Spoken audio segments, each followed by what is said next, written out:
Well, let's speak to Henry Newman from the think tank Open Europe and Georgina Wright from the Institute of Government. Henry, you've advised some Conservative governments in the past. I wonder what you'd advise them to do now. Well, I think the Prime Minister is in danger of making this about her survival or no deal. And the fact is that a lot of Conservative MPs on both sides of the debate don't want her staying on as Prime Minister. And what she's actually given them an incentive to do, in what she said or implied earlier in Parliament, is vote her deal down so they get rid of her. Whereas what she's trying to do is get her deal over the line. And we've seen the European Union turning up the pressure today. We're now 9-10 days away from no deal, and we still don't know what the EU's policy would be on our only land border.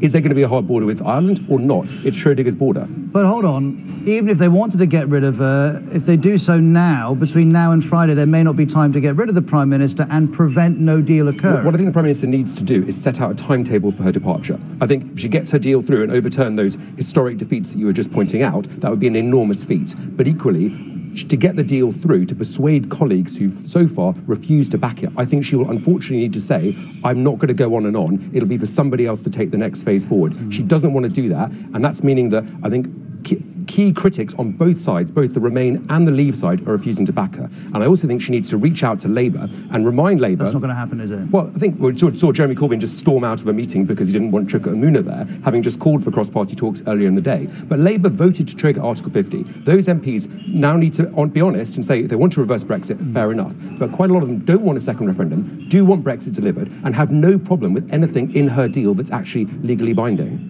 Georgina, let's talk about France, because it looks like it's turning the screw in a way that some of the other EU member states aren't. How do you read the mood music coming out of Paris? It's not very surprising, to be honest. What you've heard over the past couple of days when it became clear that the UK would be seeking an extension, when it became clear that the member states were divided about it. They were like, okay, we're open to an extension. We think absolutely we want to avoid no deal, but how long for and what is the purpose? If it's just going to delay this decision, but actually there'll be no change to that decision, is it worth it? And I think that is France's key message, is you need to prove to us that this is going to make a difference in London. The problem is the House of Commons can't prove that because it's fundamentally divided on this. Well, exactly, and I think that's why member states came together today and issued that statement saying, well, actually, we will agree to a short extension until the 30th of June if the House of Commons supports the deal next week. But they are absolutely silent on what happens if MPs reject it.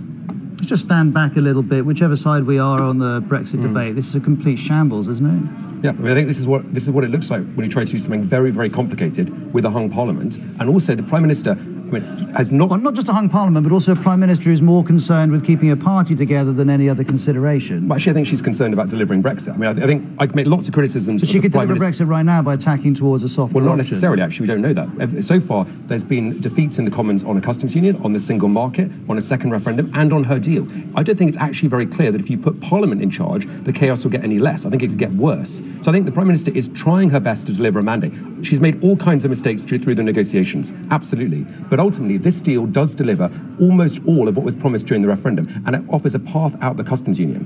And what I find, we're in this through the looking glass world, where Brexiteer MPs are voting down a Brexit deal that would get them out of the European Union, and the Labour Party is in theory in favour of a second referendum, but voting down second referendum amendments, and also saying they have no issue with all the legally binding bits of this deal. It's mad. In which case, standing back even further, what's interesting here is that we always thought we had political systems which would cope with any eventuality, but actually what we're seeing is there are limits. Well, look, Brexit is politically and legally uncharted territory. I mean, no country has ever done this before. It's a new negotiation for the EU, and it's definitely a new negotiation for the UK. I mean, you have to adapt. But of course, as Henry said, a hung parliament isn't great if you're trying to push forward decisions. And also, it's not just about finding a compromise here. It's about whether that compromise will fly in Brussels. And what we found so far is when MPs have come together and have backed something, the government wasn't able to deliver it in Brussels. And so that's going to be the key issue. But what I always say is, if we think this part of the negotiation has been complicated, let's just brace ourselves for what's coming next, because we haven't even begun discussing trade and security and all of those issues that are going to... We'll at least put behind us the question of whether we should leave or not. And I think that's one of the most damaging things, that for the last basically 3 years, we've just had a never-ending circular discussion about the economic benefits of leaving. Should we stay? Should we go? And everyone's just rehearsed their same positions again and again and again. 10, almost no one's changed their mind. They've just got more and more embittered.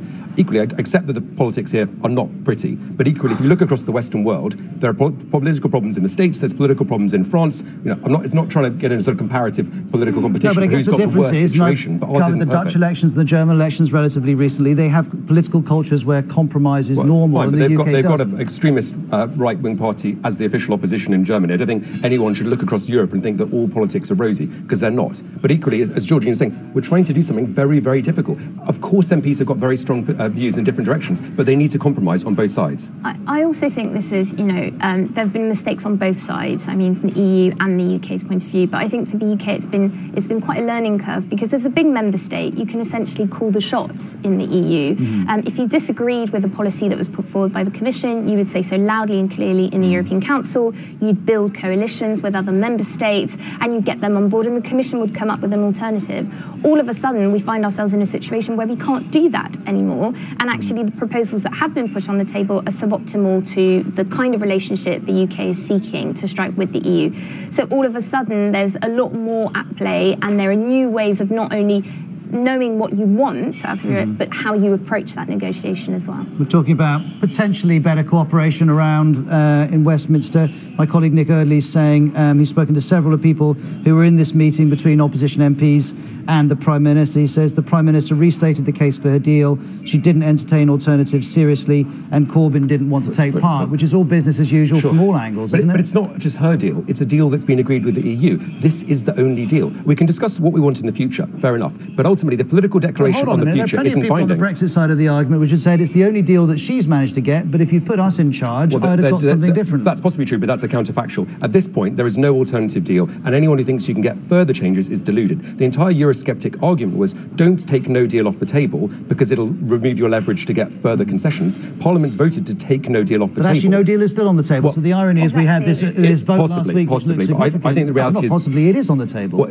I think it has to be, because if something doesn't happen, next Friday... There is no way the EU will not offer an extension at the last minute. It will be very humiliating and very punitive, but I think the French threat of a veto is a bluff. I just cannot imagine that France will side with Nigel Farage and all those calling for a no deal and be blamed potentially for destabilising the economy, particularly of Ireland, which is, of course, the state, which is a member state, which is most at risk from a no deal. It won't happen. They're trying to put pressure on the UK, understandably, but I think when it comes to it, the Prime Minister will be forced to beg for a very humiliating extension on very, very negative terms, and then whatever Parliament decides, will, as a matter of international law, not have left. Which isn't what was promised to people in 2016. Or indeed in 2017, where they were told that we would leave at the end of the 2-year period. That's what I'm saying. MPs need to grow up and actually accept the reality that there is one deal. If you want it, vote for it. If you don't want to leave, be honest about that. Quick thought from you, Georgina, then we're going back to Downing Street.